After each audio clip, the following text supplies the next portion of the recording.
বিসমিল্লাহির রহমানির রহিম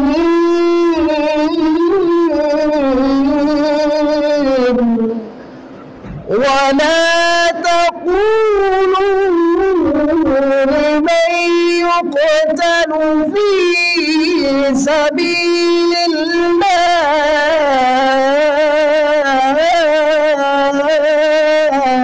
সুবহানাল্লাহ ফী সাবিলিল্লাহি আমওয়াত। প্রত্যেকে বলি সুবহানাল্লাহ। কালামুল্লাহ শরীফের তেলাওয়াত যখন মুমিনের সামনে পড়া হয়, মুমিনের ঈমান বৃদ্ধি পেয়ে যায়। প্রত্যেকে বলি সুবহানাল্লাহ।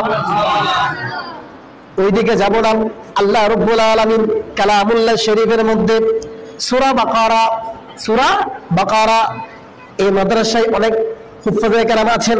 সূরা বাকারার অন্যতম আয়াত, এই আয়াতখানা অনেক সাধারণ শিক্ষিতরা জানেন, কারণ এই আয়াতখানা ফাযকুরুনি আযকুরুকুম, এই আয়াতখানা মুসলমানদের অনেকের মধ্যে, মুসলমানদের মাঝে সমাদিত আছে।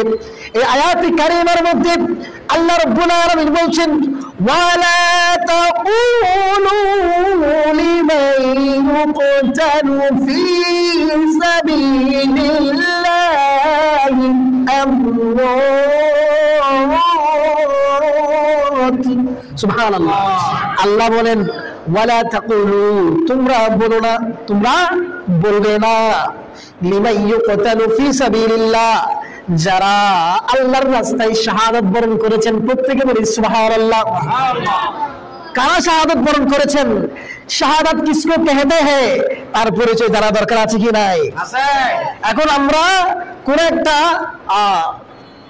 বিষয় মারামারি লেগে মরে গেছে, আমরা বলি শাহাদাত বরণ করেছেন, ঠিক কি না?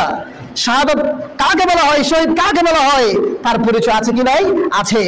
শহীদ বলা হবে দারুল হারব, অর্থাৎ বিধর্মীদের হাতে ইসলামের ঝান্ডা উড্ডয়ন করার জন্য, কালিমার পতাকা উড্ডয়ন করার লক্ষ্যে যদি আপনি কোন বিধর্মীদের সাথে